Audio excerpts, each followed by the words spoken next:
यहीं बैठा रहूंगा। सबको जाना है, ये नियति का खेल है। बेटा पीएम बने, डॉक्टर बने, इंजीनियर बने, आईपीएस ऑफिसर बने, बने तो भगवान को भी मैं प्रार्थना करूंगा कि बनो बाप, उसको बनाओ मेरा बाप बनाओ, प्रार्थना करूं इस बार बना देना। लेकिन बने या ना बने, सत्य भी हो सकता है, झूठ भी हो सकता है, लेकिन एक ही सत्य है, बेटा मरेगा, ये निश्चित सत्य है, अटल सत्य है। ये तो इसमें तो कभी हो ही नहीं, जो आया है सो जाएगा, कोई भी हो, राजा रंग फकीर, जो आया सब जाएगा, जाने वाले के लिए क्यों रोना। फिर जब तक हो ईमानदारी से जियो, जब तक हम साथ में हैं तब तक मुस्कुराहट प्रेम में जीना चाहिए व्यक्ति। मैं तो कहूं कि प्रेम जो है ना परमात्मा है। परिवार में आपस में प्रेम करो, खूब प्रेम करो, दादा दादी से प्रेम करो, माँ से प्रेम करो, पड़ोसी से प्रेम करो, अपने भतीजा से प्रेम करो, चाचा से प्रेम करो, परिवार में संबंध रखो। लेकिन हम पड़ोसी से नहीं बोलते, परिवार में प्रेम नहीं करते, बहू से नहीं बातें करते, सासू से नहीं बातें करते, और लोटे का जल शंकर भगवान को नहलाते, शंकर स्वीकार नहीं करेगा। दादा को गालियां दोगे और शंकर के ऊपर जल चढ़ाओगे, स्वीकार नहीं करेगा। और कई दादा भी ऐसे होते कि बिना कारण के फूले रूठे रहते। अरे दादा 80 वर्ष हो गया, मंत्र जपो ना, किस टेंशन में पड़े हो।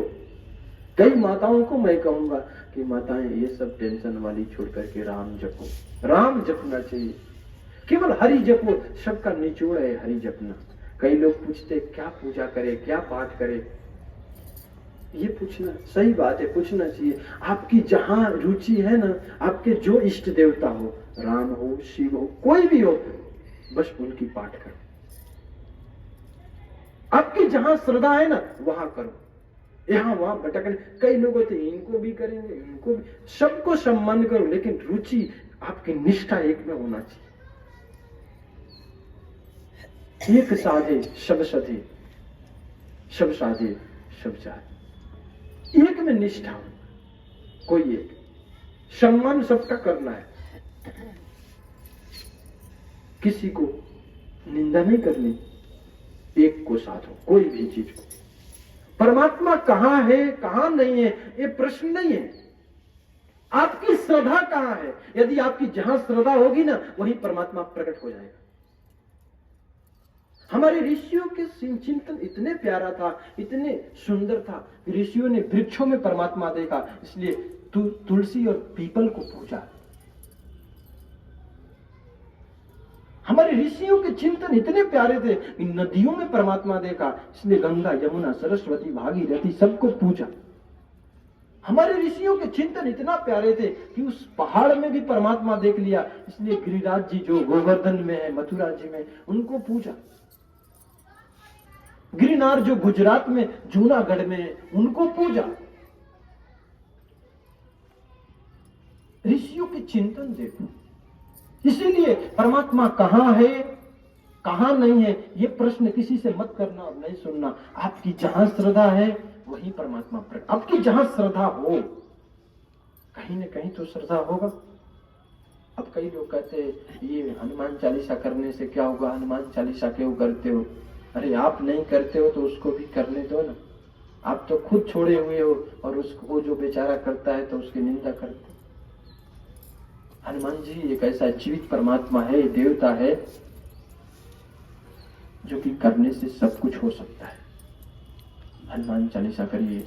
आपको अपने गुरु तक पहुंचना हो, आपको अपने इष्ट तक पहुंचना हो, राम कृष्ण हो, शिव तक, तो हनुमान जी ही आपको ले जाएंगे, क्योंकि वो चारों युगों में है।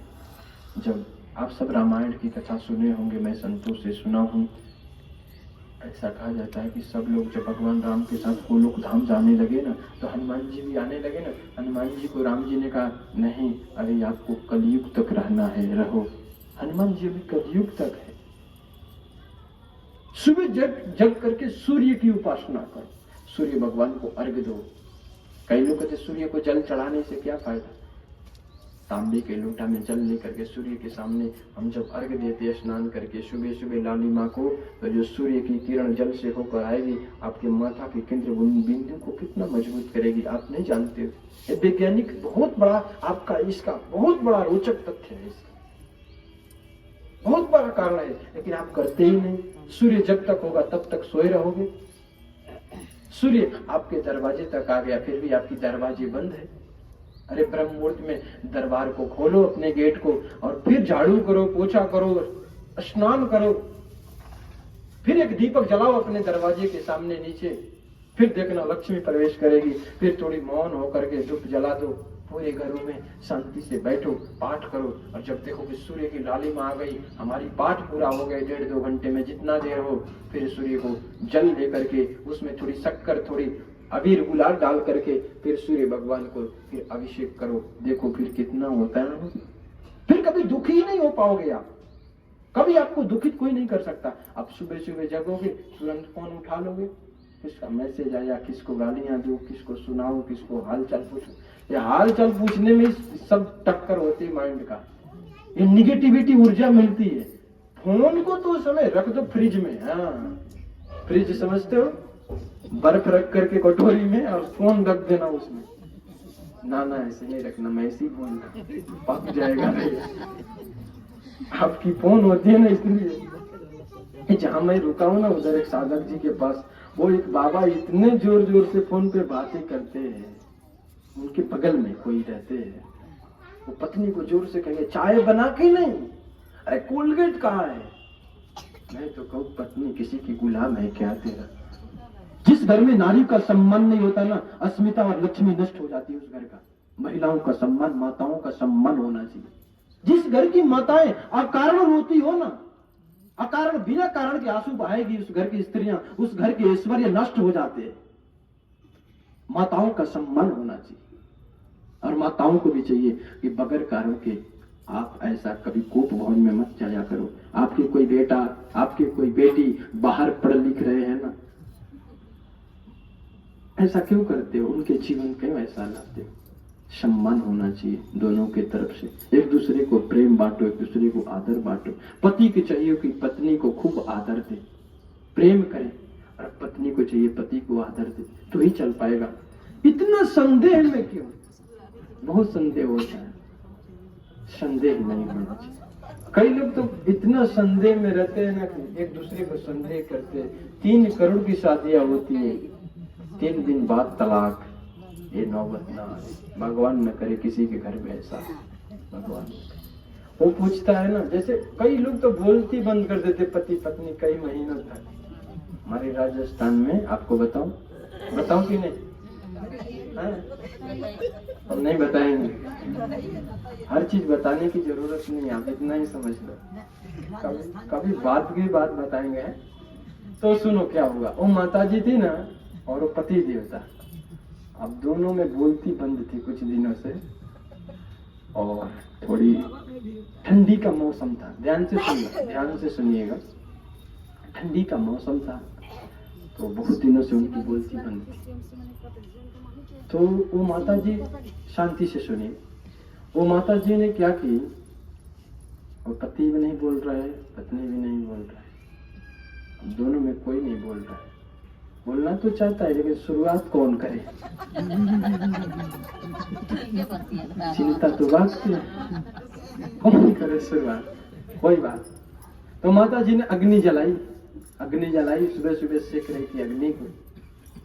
तो आया, अब वो काका समझ रहे हो ना, ताऊ जी है, पति देवता है। अब इतना तो समझ में आ गया होगा। आए, इसके बाद वो भी सेकने लगे, और हमारी राजस्थान की धोतियां थोड़ी मोटी मोटी होती है। अब वो माता जी उस सामने बैठ गई, ये धोती लेकर इस सामने, दोनों सेक रहे। और माता जी तो अग्नि इसलिए जलाई थी क्योंकि चूल्हे में आग लगाना था, वो थोड़ा चाय बनाने के लिए। अब ये आकर कहीं से सेकने लगे, हफ्तों तक बोलती बंद थी। अब इसकी एक चिंगारी उठकर धोती पकड़ ली।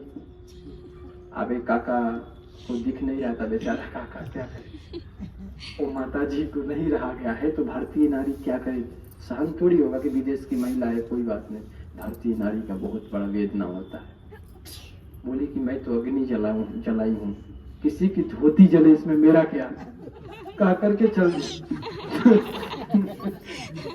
उसने कहा कि इसमें मेरी धोती जल रही है क्या, उसने देखा तो सच में मेरी धोती जल रही। तो उसने बोला कि तुम बोल दो मेरे से तो क्या बनता, तो उसने बोली कि मैं तो बोल ही दी, तुम सुन तो लो। ऐसे होते कई लोग। एक और बताता हूँ, एक पत्नी थी ना, उसमें भी बोली चाली बंद था पति जी में। तो वो क्या कि लेटर के माध्यम से काम होते थे, उसको लेटर लिखती थी और उसको वो लिखता था लेटर, है ना। तो उसको 3 बजे सुबह बस से जाना था, 3 बजे के बस से जाना था।